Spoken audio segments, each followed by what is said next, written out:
Sup, you beautiful bastards? Hope you're having a fantastic Thursday. Welcome back to the DeFranco Show, and let's just jump into it. And the first bit of news we're going to talk about today is an update around convicted sex offender Brock Turner. And for those that don't remember the specifics, convicted sex offender Brock Turner was found guilty of sexual penetration of an unconscious person, sexual penetration of an intoxicated person, and intent to commit rape. And for his crimes, convicted sex offender Brock Turner faced up to 14 years in a state prison, but ended up only being sentenced to 6 months and ended up only actually having to serve 3. And where we last left this story, convicted sex offender Brock Turner was trying to appeal his conviction. Convicted sex offender Brock Turner's lawyer arguing that because when he was on top of this unconscious drunk girl, because he had his clothes on, he was pursuing outer course. And so that meant he wasn't actually intending to commit rape. And if that sounds completely ludicrous to you, do not worry. The 3-judge panel hearing this argument agreed. Judge Franklin Elia writing in the unanimous opinion, the fact that the defendant was engaging in a different sexual act at the time the encounter was interrupted, namely, quote, dry humping, does not foreclose the inference that he intended ultimately to rape. Neither the evidence nor common sense supports defendant's contention that dry humping is mutually exclusive to actual intercourse. Or to paraphrase, you stupid, your argument's stupid, you trash, appeal denied. And so ultimately, it was a bad day for convicted sex offender Brock Turner, and thus a good day for most decent people. And ultimately, where I'm going to end this story is I want to end this by sending out a message. The first, I'd like to send a go fuck yourself to convicted sex offender Brock Turner, you disgusting piece of trash.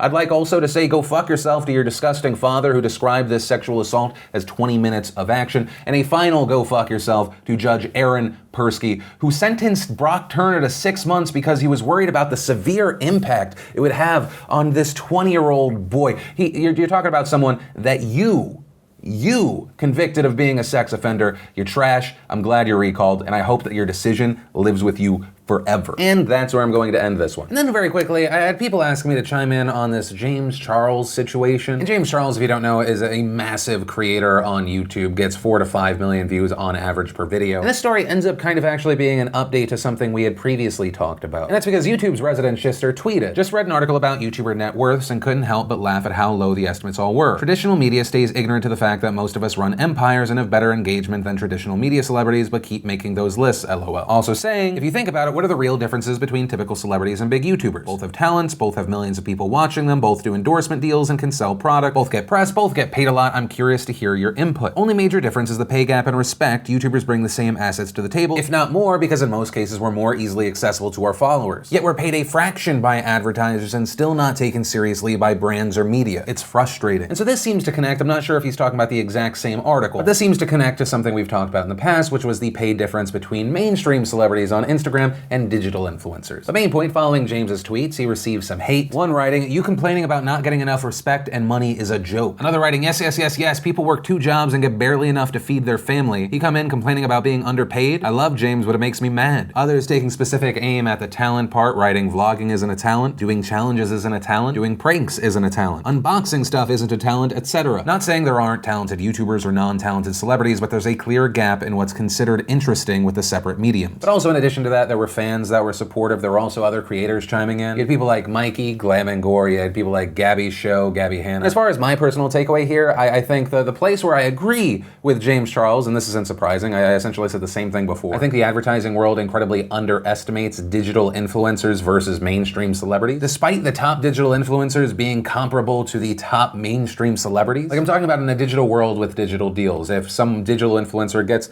5 million views on something versus a mainstream celebrity that gets 5 million views. Right, the gap in pay there is silly. I saw some marketers after my last video say, well, it's because the mainstream people, they have a brand. And my personal response to that is it already is in some avenues and will become more and more of an outdated idea. Digital versus mainstream star, I mean, that's been blurring for years. And the only thing that matters is the number of people seeing something, engaging in something, and sharing something. Right, it's just the mindset of the numbers are the numbers. But the place where I would distance myself with James Charles would probably be that note of laughing at how low the estimates all were. Not every YouTube creator has the same business model. Yes, I do know YouTubers that are millionaires, but I also know a range of YouTubers that get anywhere from like 100 or 200,000 views per video to millions of views per video, and they are not millionaires. I mean, some of these guys, depending on the content or their business structure or lack of, are kind of living paycheck to paycheck. And so I guess personally I'm fine with mainstream media being somewhat ignorant to what people make, because I feel like it would be far worse if they were overestimating for a lot of creators. But with all of that said, I do want to pass the question question off to you. What are your thoughts around this? Any and all thoughts you have on this topic, I'd love to hear. But from that, I want to share some stuff I love today. And today in Awesome, brought to you by BetterHelp.com/DeFranco. And BetterHelp, if you don't know, is the fantastic service and app where you get affordable private online counseling. Right from your computer, your tablet, your phone, you get access to licensed, trained, experienced, accredited psychologists. And all you've got to do to get started is just go to BetterHelp.com/DeFranco. You fill out a questionnaire, they match you with a counselor, and you can start counseling today. And they're not just a sponsor for me, a company I work with, they are a service I use. And when it comes to therapy, I think a lot of people get a lot of different things. For me, it's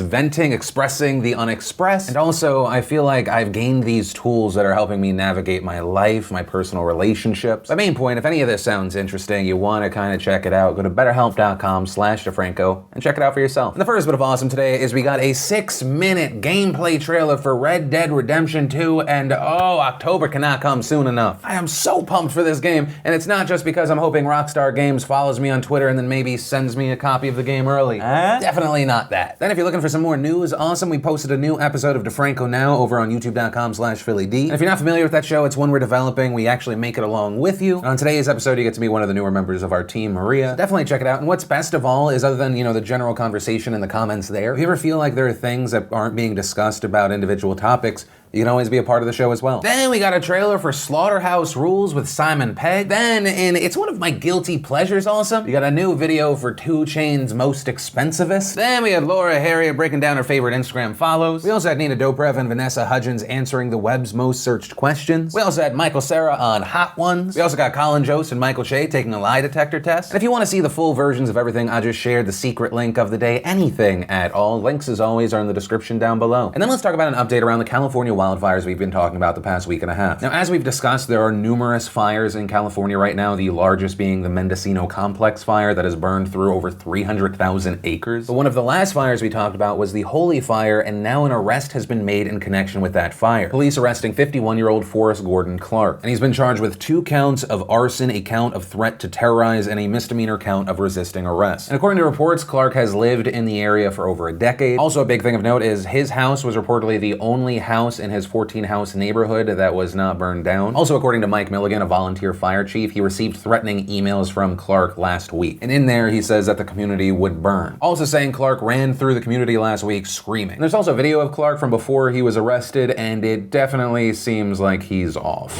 I had $100 trillion dinar notes stolen from me just now by the fire department. And that's on top of another video where you see him ranting about MS-13 to an independent journalist. I've been terrorized by MS-13 and 38th Street. Okay, but hang they on told me that they were going to send 8 Mexicans, big Mexicans, and they were going to kill me.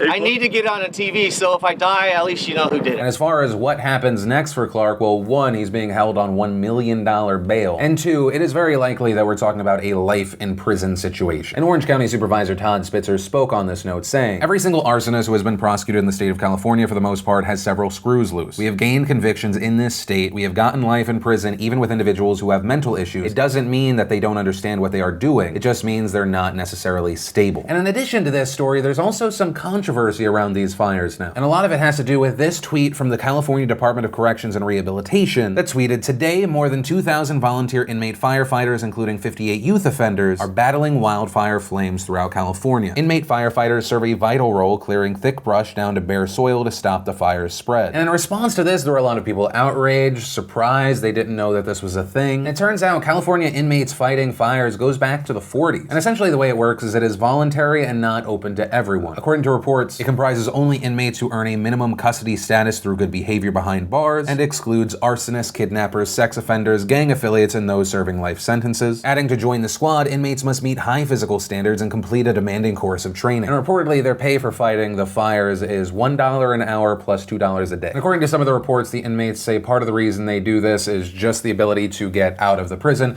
as well as better treatment. And so that's why you have a lot of critics saying, well, is it really voluntary? You have these these people locked up. Now you're giving them an opportunity to get out and some money and better treatment. But then the debate here also bleeds into the involuntary labor. Hundreds of thousands of prisoners in this country have daily jobs for which they get paid on average 20 cents an hour. And it's a very heavily debated topic. You have some people saying, well, of course, prison labor, you messed up, you're doing your time there, you need to contribute in some way. But at the same time, you have people saying it's the equivalent of slave labor. And if you watch Thor Ragnarok, you might even remember they kind of joke about it. She says slaves, the Grandmaster says, yeah, I don't like that word. He's like, oh, I mean the prisoners with jobs. So in general, there is a debate and issue there. But back to the firefighters, there's also been extra backlash around this specific issue because all of these prisoners who are helping fight the fire, once they get out, it is incredibly unlikely that they will become a firefighter. And this is often due to what people have referred to as complicated occupational licensing laws. And this is because, and we'll stick to just the firefighters here, to become a firefighter, most departments require you have an EMT license. But according to reports, EMT certifying boards often reject applications from someone with a criminal history. And so actually on this note, I want to pass a question off to you. Well, actually a few. One, what do you think about these inmates who are fighting the fire? Do you think it's good, it's great, or no, do you find it incredibly wrong or troubling? And two, what do you think about the, I would refer to it as the limiting of potential for people who have been convicted of crimes? Whether it be issues like the licensing issue we talked about here, or even just a person's ability to vote being taken away. Do you feel like that makes sense, or do you feel like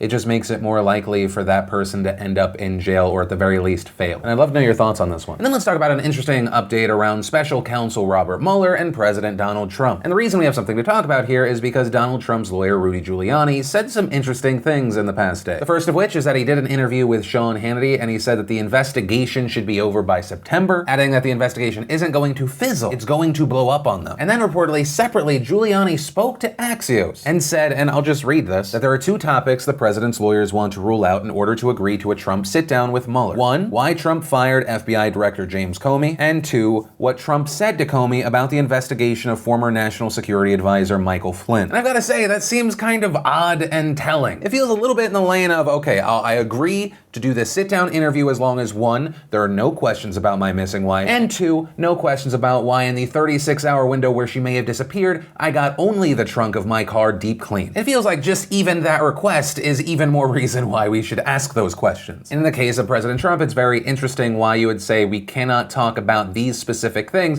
that also happen to possibly connect you to obstruction of justice. And I mention this because I think it is important that we realize how unreasonable and ridiculous what he is putting out there is. One, unless President Trump or House Republicans do something, this investigation will not be over in September. And so that part to me feels very much like Giuliani is putting this line in the sand. So the moment that they go over, oh, this is ridiculous, it's a failure and this is ridiculous. And also because it's incredibly unlikely that Mueller would agree to not ask questions around those two things, they can go, oh, well, we tried to meet them, but they're being unreasonable to our reasonable requests. And here's a question. Why would Giuliani say now that Donald Trump cannot answer these questions when just a week ago he was saying they don't have a goddamn thing? His quote, he said, it's like a guy playing poker. He's bluffing and he's only got a pair of twos. It's kind of interesting. It's almost as if everything Giuliani is doing is a theatrical PR piece. And then let's talk about this craziness around Sinclair Broadcast Group and Tribune Media. And Sinclair, if you don't know, owns a huge number of local TV stations in the United States. And recently more people have also become aware of Sinclair because of those compilation videos that went viral. All those local news stations and anchors presenting certain topics with prepared scripts. And this is extremely dangerous to our democracy. And Tribune Media, like Sinclair, also owns a significant amount of regional TV stations. And so it was massive news when there was a planned merger between the two companies. But as of today, Tribune Media has not only pulled out of the deal, they are now reportedly planning on suing Sinclair for breach of contract. And so this is horrible news for Sinclair, not only because, well, being sued's not a great thing, but also because if this merger had gone through, Sinclair would have been one of the largest conservative broadcast groups. I'm talking even rivaling Fox News. So what happened? How did a $3.9 billion deal that would have given Sinclair access to 7 out of 10 American households, how did that fail? I mean, most Americans weren't even aware that this was even a thing until July 24th. And that's because on that day, President Trump tweeted, "So sad and unfair that the FCC wouldn't approve the Sinclair broadcast merger with Tribune. This would have been a great and much needed conservative voice for and of the people. Liberal fake news NBC and Comcast gets approved, much bigger, but not Sinclair. Disgraceful." But a big important note here is at that time when Trump sent that tweet, the FCC had not denied the merger yet. And they never actually ended up officially doing so. It only officially fell apart today because of Tribune Media. And the other weird thing is that it appears Trump Trump is implying the FCC has a liberal bias because roughly a decade ago it approved a merger between NBC and Comcast. But he's talking about the FCC, which is currently headed by Ajit Pai, who was appointed by Trump. I mean, Pai is the guy who got rid of net neutrality. He has a proven track record of loosening regulations. He's also removed rules that actually would have hurt this merger. And actually, a great example is that during the Obama administration, a rule was put in place that a broadcast company could only reach 39% of the TV audience. Now, Pai kept that rule, but he reintroduced an old loophole, the UHF discount. And this quote-unquote discount allowed some TV stations to deduct half of their audience. All they had to do was broadcast on the UHF standard, which emits a weaker signal. So when it's that guy who potentially has an issue, or as he said July 16th, had serious concerns about a merger, that's a huge red flag. And so at that time, Pai asked the FCC's 4 commissioners to give its review of the merger to an administrative law judge to determine the legality of Sinclair's proposal. And on July 19th, a draft order was released that agreed with Pai's concerns and called into question whether Sinclair was being transparent enough in how it represented its planned merger to regulators, and also questioned whether the merger would be in the public's interest. The FCC's report stating, the record raises significant questions as to whether those proposed divestitures were in fact sham transactions. And so here is where it gets really interesting. What are they talking about with sham transactions? Well, for context, in deals like this, the government has an active role in making sure a company doesn't become too powerful and control too much of the market. And an example here is right now there is a planned merger between Disney and Fox. And in order to make the deal more likely to happen, Fox is splitting up its corporation. So Fox News and 28 regional Fox stations won't be joining Disney. And what we saw with Sinclair's proposal is that after the merger, they would sell off 23 stations that they owned, hoping it would satisfy regulators. But what Ajit Pai was concerned about and what the regulators and the administrative judge found was that the planned sell-off of the stations was a farce. It was a sham. They found that a significant number of the 23 stations would still effectively fall under Sinclair control. For example, Sinclair planned to sell their Chicago station to Stephen Fader, who also runs a company controlled by Sinclair executive chairman David D. Smith, meaning Smith would still have a leadership position at both companies. And that isn't even the only example of the Smith family retaining control of a would-be former Sinclair station. You had 2 stations in Texas also being sold to the same family. And on top of that, reportedly they were also planning on selling off these stations at far below the expected market price for a station in markets of that size. And we go back to that Chicago station. Reportedly they were going to sell that at $60 million. Well, for comparison's sake, Fox bought a Chicago station in 2012 for $425 million. And those 2 stations in Dallas and Houston, they would be sold off for $60 million as well. And so all of that brings us back to today, where because of all of this, Tribune Media has now backed out of the deal. And now in an official press release, they stated, in the merger agreement, Sinclair committed to use its reasonable best efforts to obtain regulatory approval as promptly as possible. Adding, instead, in an effort to maintain control over stations it was obligated to sell, Sinclair engaged in unnecessarily aggressive and protracted negotiations with the Department of Justice and the Federal Communications Commission over regulatory requirements, refused to sell stations in the markets as required to obtain approval, and proposed aggressive divestment structures and related party sales that were either rejected outright or posed a high risk of rejection and delay, all in derogation of Sinclair's contractual obligations. And they are reportedly suing Sinclair for over $1 billion. And they're claiming those are the costs that Tribune incurred while they were trying to make this merger happen. But ultimately, that is where we are with the story right now, and it'll be very interesting to see what Sinclair Broadcast Group does from here, what happens with the lawsuit. I also just wanted to talk about this story because I do find it genuinely interesting, and also I feel like there were a lot of simplified misrepresentations of the situation, and I thought it was important people hopefully understand what actually was happening here. And that's where we're going to end today's show. And of course, remember, this is the Philip DeFranco show. This is also supposed to be a conversation. So whether it be the last story, the first story, anything in between that stuck out to you, I'd love to know your thoughts in those comments down below. And remember, if you like this video, hit that like button. If you disliked it, I don't care, hit the dislike button. You spent the time watching this video. Engagement's engagement. You're not doing what you think you're doing. Also, if you're new here, hit that subscribe button. But that said, of course, as always, my name's Philip DeFranco. You've just been filled in. I love yo faces, and I'll see you tomorrow.